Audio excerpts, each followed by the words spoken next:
Generative AI is the new race, declared the Microsoft CEO Satya Nadella as the tech giant announced a $10 billion investment in OpenAI, the maker of ChatGPT, which since its launch in November last has set a record for garnering the fastest growing user base.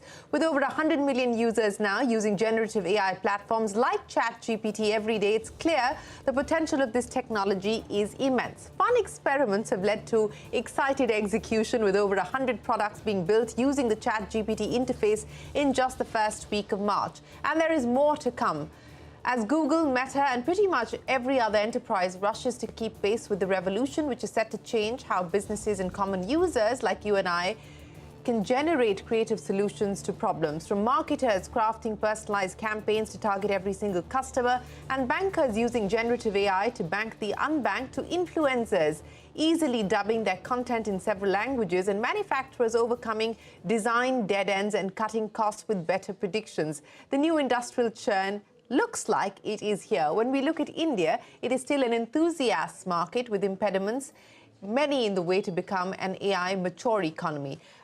As NASSCOM puts it, while the potential of generative AI, as we can all sense, is huge, it raises an urgent question for CEOs and CTOs in India. How can India Inc. approach generative AI and make it an effective part of corporate strategy with the necessary guardrails in place? As we also look at the possibility of job roles changing and skill sets being demanded as we move forward. Good evening. Thanks very much for joining us on this special edition of Eye on India. I'm Shereen Bhan. Joining me on Eye on India, Mohit Kapoor, Group CTO at Mahindra, Milind Nagnur, CTO of Kotak Mahindra Bank. Also with us, Rohini Srivathsa, CTO at Microsoft India, and Mahesh, Makhija, Tech Consulting Leader at EY India. Rohini, gentlemen, appreciate you joining us here on the program. Mahesh, let me start by talking to you about exactly this. I mean, how real is this move towards generative AI? I know everyone is pegging it as the next big disruption, as the next engine for growth as far as technology is concerned, but we have heard that previously about other disruptions as well. So when we talk about the adoption, and specifically in the context of India, what do you hear from CEOs and companies that you speak to? So I think, Shereen, there's a huge amount of excitement, and the boardroom is really exploded with interest in AI, not just generative AI, but AI in general. So every CEO is demanding of his or her team to come back, in terms of what are the use cases which can be implemented with this new technology. So if you're a SaaS company, you're trying to look at something like an in-app assistant, and that's going to become the way we deal, with apps. There's going to be in-app assistants which learn, and then those will generate, the kinds of signals which we will then start to, use in our use of those, technologies.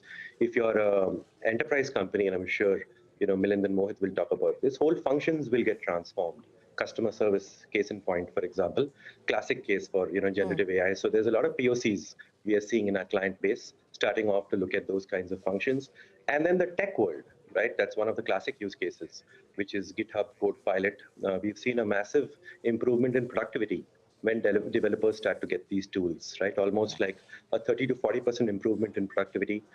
There's statistics which say that if you look at the big tech companies like Google, etc., almost 6 to 8% of their code base is now actually generated code. So really good value potential. Obviously there are, the other part of it, which is things like hallucination, bias, copyright. All of that has to be, looked at. But I really think we're seeing the evolution of a new platform, and this platform is an API-driven platform. It used to be the big tech companies who had large access to data. They were the only ones who could use AI. But right now it's accessible to, the masses of companies through this API kind of basis, where it becomes like a platform on which you see startups and big tech beginning to innovate. So I'm pretty optimistic.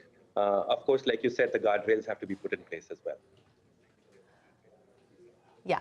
Well, yes, the guardrails have to be put in place, as is the case with any technology and any innovation. But as you pointed out, there is plenty of excitement at this point. But Rohini, let me address that issue with you. As we just heard there from Mahesh, just about every CEO is talking about this. In my conversation with Satya Nadella, he truly believes that this is going to be the next growth engine as far as technology is concerned. Take me through how Microsoft is looking at this area of generative AI. What is it meant for the organization, and how do you see it evolving for the ecosystem? That's a great question, Shereen. I think As you rightly said, this is a new paradigm in AI. And as Mahesh was saying, AI is not new. And even generative AI technology has been developing. What we've seen more recently is this explosion of interest in the space. But if you kind of look back a little bit, the work in this space has been going on since 2017. It's a type of technology that is able to generate new content, like you mentioned, such as text, images, music, speech, code. What that means is that you are now not limited by the existing data or human input in that kind of output that is created, kind of content that is created. Now, two of my favorite applications of generative AI, one that Mahesh talked about is the GitHub Copilot, which is really an AI pair programmer that helps you write code faster with lesser work, offers you inline suggestions as you code based on context of your comments, and it's powered internally by the OpenAI Codex foundational model. The second really interesting one is how generative AI can be a huge productivity booster across functions of sales, service, marketing, commerce. For example, you can create now personalized emails for customers based on their preferences and behavior, or it can create insights and recommendations for sales opportunities. If I step back, I think the type of opportunities we are seeing is number one, AI is going to become more and more mainstream.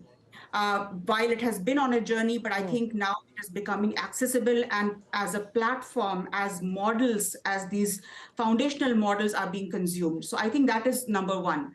Number two, I think it will really have every organization consider AI as part of their overall digital transformation toolkit. And it will require all of us to think about our work in a way that is as a co-pilot. Every single function will have what Satya calls a co-pilot that is an augmentation of what human can do in every single function. Well, yes, and I think that, that's another interesting question and another interesting debate to look at, whether this is going to augment and create more jobs, or is it going to displace people, because that is a fear at this point in time as well. But Mohit and Milind, coming to you with the point that Rohini made, that this is now going to have to be an integral part of every company, every enterprise's digital transformation strategy, digital transformation plan. Mohit, let me start by asking you, how are you incorporating this into workflow? We've heard both from Mahesh as well as Rohini in terms of efficiency, in terms of the turnaround times, and all of that, of course, will also mean an improvement in terms of return on capital. So how are you incorporating this into the enterprise at this point? Thanks, Shereen. So Mahesh is right. For the Mahindra Group, this decade is the decade of artificial intelligence, whether it's to use predictive AI on making our vehicles more secure, safer, range extension of electric vehicles, driving financial inclusion, making housing more green and sustainable, or making agriculture more digital. So that's kind of the roadmap which is already on. Of course, there is exciting generative AI which has got added on now. We are looking at four types of use cases already in play. The large language model, the one we hear about, the ChatGPT equivalent, on how to make sales, servicing more productive and more personalized for the customer. So that's one, the large language model. Second is the developer efficiency and productivity, whether the GitHub Copilot or the OpenAI. Third is around voice to text, text to voice, which is around call center, again, making customer servicing more effective. And looking at languages, vernacular, into rural, we have a large Bharat play because of being a tractor manufacturer and a finance company in rural. So very, very big promise in the vernacular side as well. That's the third level of experimentation and road mapping. And last would be on creativity, whether it's image generation or video generation. So if you want to put a red in your creative and you want to show it on the beach, show it in the mountain, show it in the forest, you can quickly, in 5 minutes, generate 3 creatives and then go after the one which appeals the best, some bit of that. Now, of course, this is still at the startup phase. I see the challenge in the overall architecture, which is what we are currently working with closely with Microsoft and OpenAI, on how can customer data, company data, and public data still remain containerized and safe, but the neural logic of generative AI be applied to it, so that when the customer is trying to figure out where is my vehicle, he gets the answer. Or when the company is trying to figure out when do I get these spare parts to make the vehicle, I get the answer. Or you want to say how far can my vehicle go, or where can I eat on way? That's public Right. data. It'll show you all the restaurants on way, your trip itinerary. So you should be able to get all three of them without compromising data. I think that part Right. is yet. And the other thing, last comment would be around the biases which may creep in, etc., which is a standard AI thing to cater to. So we're working on all these lines, but Yeah. very exciting, very promising equally. Well, exciting and promising, but would it be fair to say that on each of these pillars that you just spoke to us about, you're still in experimentation or pilot mode at this point in time for each of them? Yes, I would say pilot to adoption on the creative side, but on the large language model, we're training the bots, and the other two we haven't, and GitHub also we use. So I would say some are in the startup phase and some are in low-level adoption, but nothing at scale. It's just very new. It's just a couple of months old overall. Milind, let me understand. Thanks, Mohit, for clarifying that for us. But Milind, let me understand from you, what is happening as far as Kotak Mahindra Bank is concerned. And for the banking and financial services sector, tech adoption has, of course, been a work in progress over the last several years now. But specifically on the issue of generative AI, how are you using it? Are you also in the startup phase on some aspects and in the execution phase in many others? So at Kotak Mahindra Bank, we are a deeply technology-focused company. Therefore, we are also deeply focused on software engineering. This technology is a very exciting technology. It's, I would say, definitely in the field of efficiency innovation. And it's giving us efficiency in 3 areas. Firstly, in the area of software engineering and software development, generative AI, as we heard, generates content, but software code is also a type of content. So by having generative AI generate code, it can make our developers more efficient. And we also always have principal engineers on our side perform code reviews before any code or software reaches in the hands of our customers. So that human intervention is always going to be there. However, the efficiency of our software development is going to increase. So as a software-focused company, we are very excited about this. The second area would be around customer service.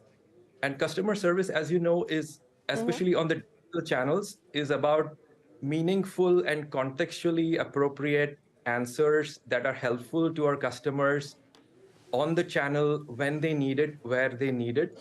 Therefore, by training some of these models with our own knowledge base and our own data and helping resolve customer problems with personalized solutions, that's the second area of customer experience, which today customer experience is equal to technology experience, because our product is software and technology is our channel to deliver the software. So that would be second area we are excited about. And the third is about fraud analytics. So fraud analytics, as you know, is about anomaly detection in the transaction patterns. So till now, banking and financial services companies have been using analytical AI for anomaly detection and fraud detection. But if we can combine generative AI along with analytical AI, I think the results are going to be more efficient. So I would put this particular innovation around generative AI overall in the realm of efficiency innovation, giving us efficiency in a number of areas. And especially for a company like us that is very deep into software and technology, we are very excited about starting to experiment with it.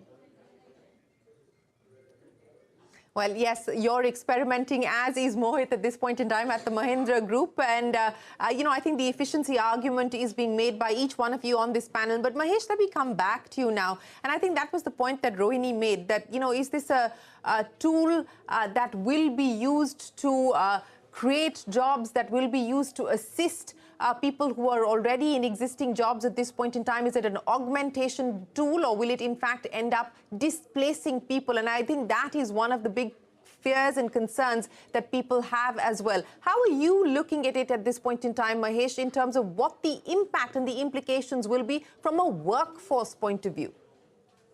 Yeah. So as is always the case with new technology, Shereen, there are apprehensions in terms of what happens to jobs.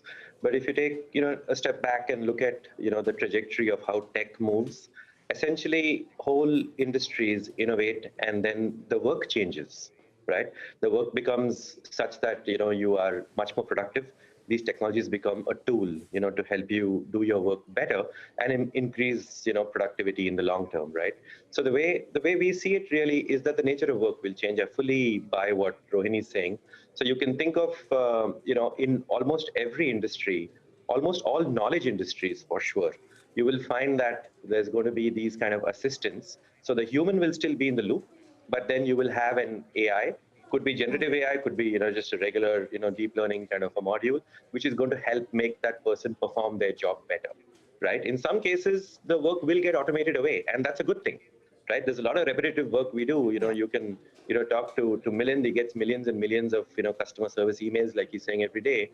Most of those are pretty routine, simple, straightforward responses, which can be easily automated away by a bot, which is almost happening today. You go and use any food delivery app, they have a fantastic bot which can help you forgot an item. They can ask you to return it. That work is gone, and that's okay, right? But whole new industries will also get created. I think this releases so much productivity. For example, you've got to think about this as a new platform on which a whole new set of applications will start to get created. We're already seeing that. There's been $10 billion of funding over the last 2 months, which has gone into the startup ecosystem. So data will change. You will have a huge new world of data labelers, prompt engineers.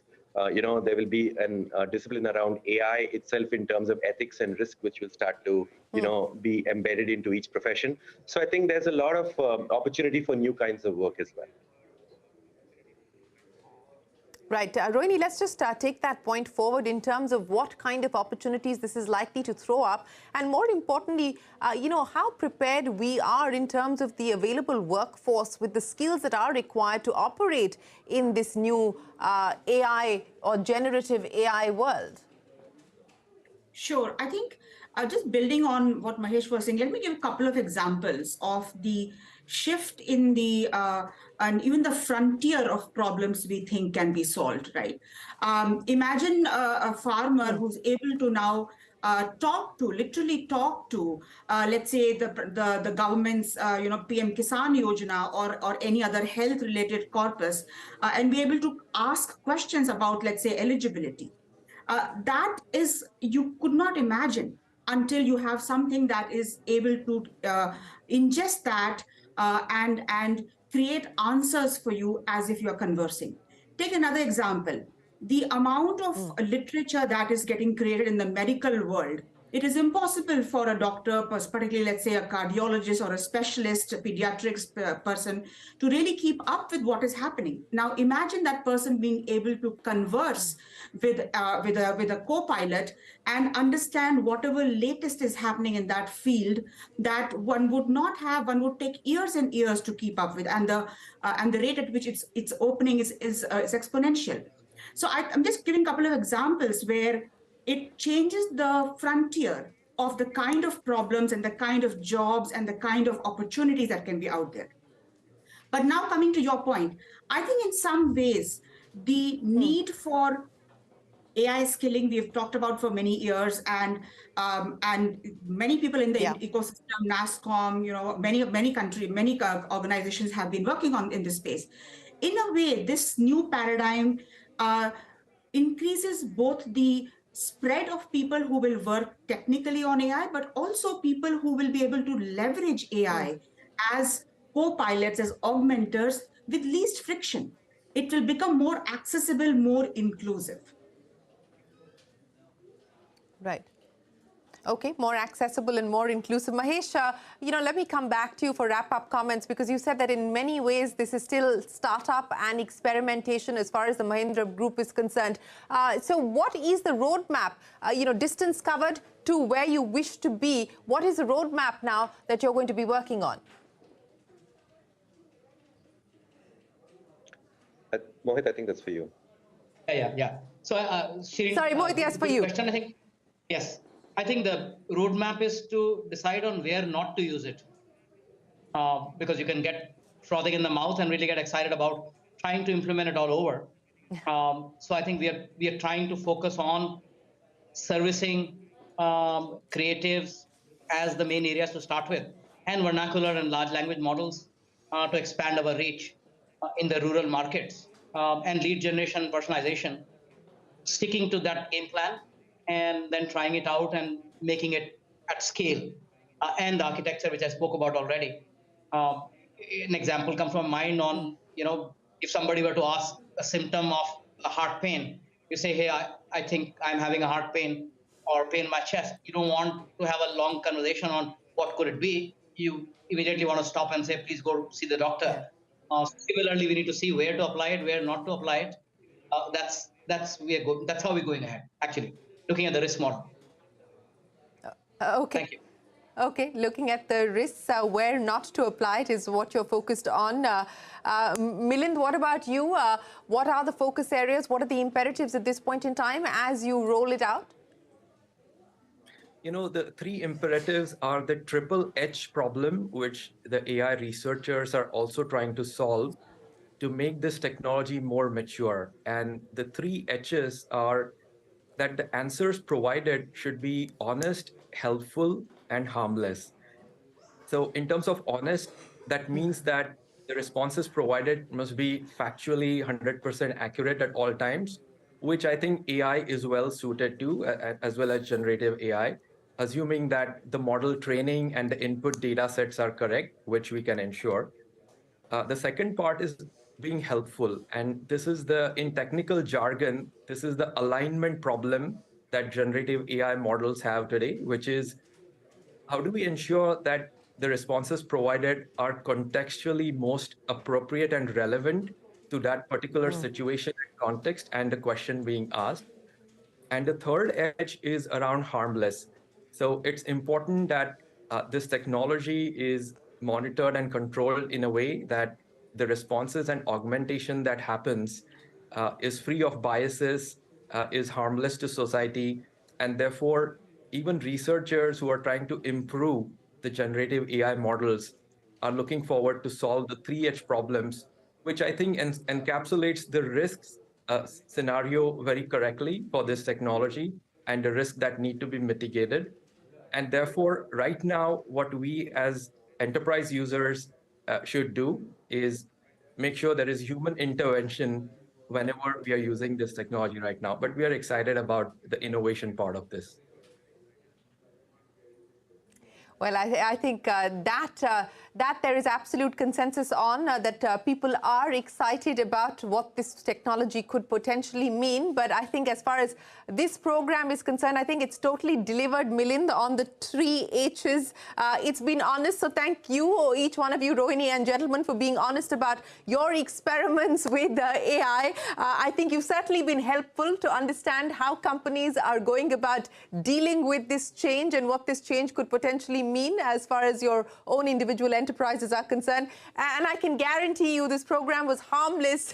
So I hope people will take away some interesting insights and nuggets from this conversation. And we look forward to having each one of you back again as we hear more from you on how you're building out this roadmap in an AI world. Mahesh, Rohini, Milind and Mohit, always a pleasure. Thanks very much for joining us here on this edition of Eye on India. We wish each one of you the very best of luck. We are going to take a break here, but there's a lot more coming up on CNBC-TV18. Don't go anywhere. We're back in a moment.